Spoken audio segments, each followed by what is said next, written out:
We offered our neighbors a hand, and we offered the wounded our blood. We reaffirmed our ties to each other and our love of community and country.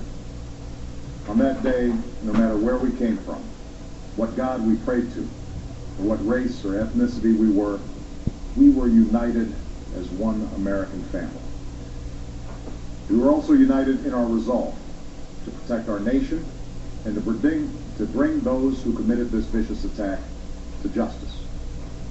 We quickly learned that the 9/11 attacks were carried out by Al-Qaeda, an organization headed by Osama bin Laden, which had openly declared war on the United States and was committed to killing innocents in our country and around the globe.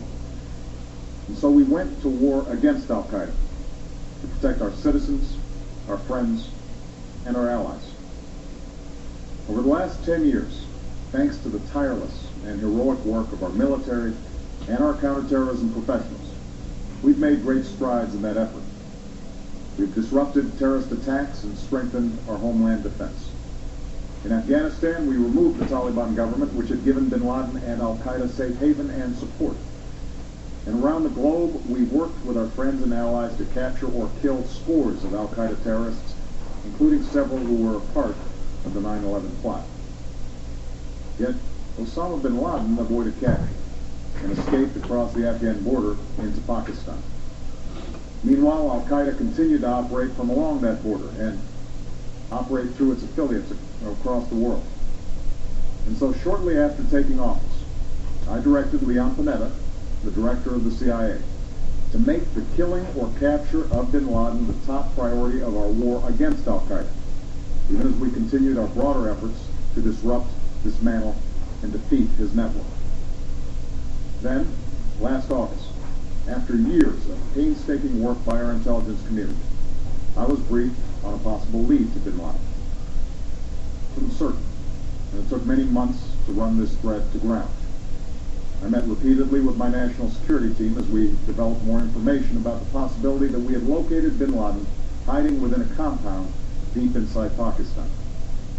And finally, last week, I determined that we had enough intelligence to take action and authorized an operation to get Osama bin Laden and bring him to justice. Today, at my direction, the United States launched a targeted operation against that compound in Abbottabad, Pakistan. A small team of Americans carried out the operation with extraordinary courage and capability. No Americans were harmed. They took care to avoid civilian casualties. After a firefight, they killed Osama bin Laden and took custody of his body.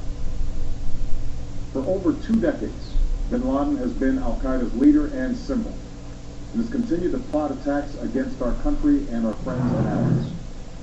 The death of bin Laden marks the most significant achievement to date in our nation's effort to defeat Al-Qaeda. Yet his death does not mark the end of our effort. There's no doubt that Al-Qaeda will continue to pursue attacks against us. We must, and we will, remain vigilant at home and abroad. As we do, we must also reaffirm that the United States is not and never will be at war with Islam. I've made clear, just as President Bush did shortly after 9/11, that our war is not against Islam, because bin Laden was not a Muslim leader. He was a mass murderer of Muslims. Indeed, Al-Qaeda has slaughtered scores of Muslims in many countries, including our own. So his demise should be welcomed by all who believe in peace and human dignity. Over the years, I've repeatedly made clear that we would take action within Pakistan if we knew where bin Laden was. That is what we've done. But it's important to note that our counterterrorism cooperation with Pakistan helped lead us to bin Laden and the compound where he was hiding. Indeed, bin Laden had declared war against Pakistan as well and ordered attacks against the Pakistani people. Tonight, I called President Zardari, and my team has also spoken with their Pakistani counterparts. They agree that this is a good and historic day for both of our nations. And going forward, it is essential that Pakistan continue to join us in the fight against Al-Qaeda and its affiliates. The American people did not choose this fight. It came to our shores and started with the senseless slaughter of our citizens. After nearly 10 years of service, struggle, and sacrifice, we know well the costs of war. These efforts weigh on me every time I, as Commander-in-Chief, have to sign a letter to a family that has lost a loved one, or look into the eyes of a service member who's been gravely wounded. So Americans understand the costs of war. Yet, as a country, we will never tolerate our security being threatened, nor stand idly by when our people have been killed. We will be relentless in defense of our citizens and our friends and allies. We will be true to the values that make us who we are. And on nights like this one, we can say to those families who have lost loved ones to Al-Qaeda's terror, justice has been done. Tonight we give thanks to the countless intelligence and counterterrorism professionals who've worked tirelessly to achieve this outcome. The American people do not see their work nor know their names, but tonight they feel the satisfaction of their work and the result of their pursuit of justice. We give thanks for the men who carried out this operation, for they exemplify the professionalism, patriotism, and unparalleled courage of those who serve our country. And they are part of the generation that has borne the heaviest share of the burden since that September day.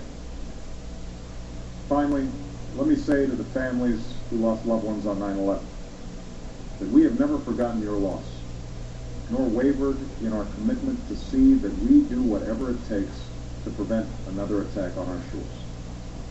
And tonight, let us think back to the sense of unity that prevailed on 9/11. I know that it has at times frayed, yet today's achievement is a testament to the greatness of our country and the determination of the American people.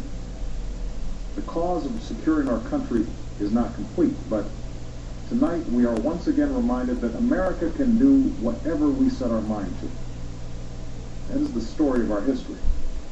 Whether it's the pursuit of prosperity for our people, or the struggle for equality for all our citizens, our commitment to stand up for our values abroad, and our sacrifices to make the world a safer place.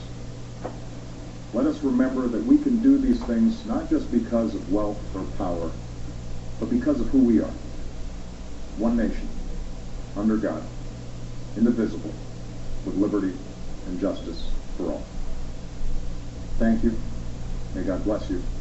And may God bless the United States of America. And that was President Barack Obama speaking to the American people and the world indeed about the death of Osama bin Laden.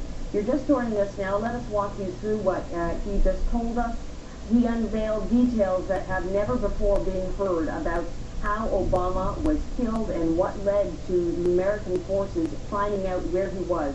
It started when Obama took office. He directed the head of the CIA to make killing Obama their #1 priority. Back in August, they got a possible lead on where Obama might be hiding. He was located, possibly, they believed at that time, in a compound deep within Pakistan. Last week, they received enough information they believed to take action, and this very day, today, President Obama gave the directive to target a compound in Abbottabad, Pakistan. That's about 100 kilometers north of the capital of Islamabad, Pakistan.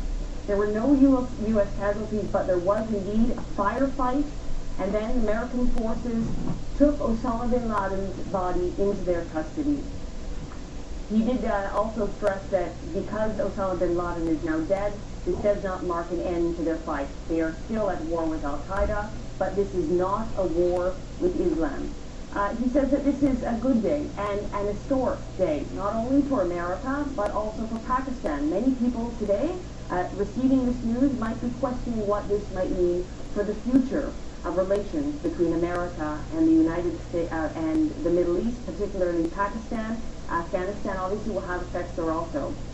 He also paid tribute to those who have been serving in the Middle East, in Afghanistan and in Pakistan. Many forces there have dedicated years, and it can't go unmentioned that Canada has obviously paid a very dear price in these efforts as well. Of course, our troops deployed to the Persian Gulf in 2001, and naval fleet then in 2002. We sent ground troops into Afghanistan, upwards of 100 personnel had been killed in that fight, which is a direct response to what happened in September 11, 2001.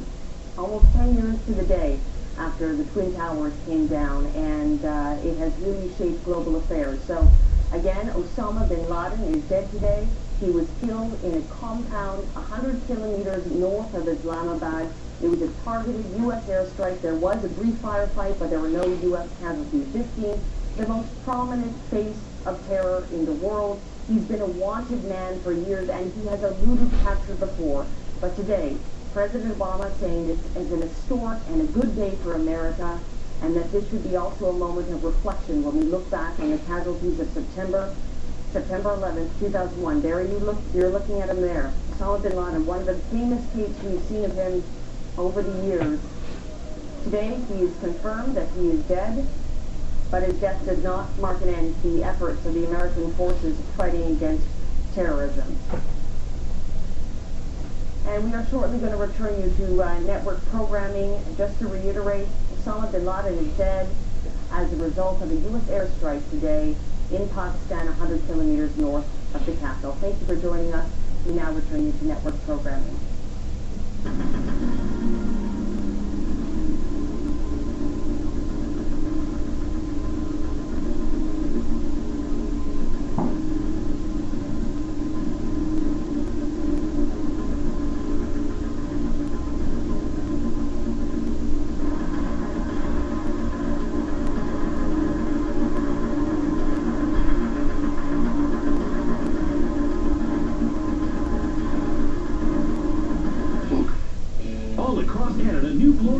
More affordable. The Trans-Canada Flooring event is on with incredible savings on new flooring at End of the Roll. Your flooring, right here, right now, right price. End of the Roll. Over 50 locations nationwide to floor you.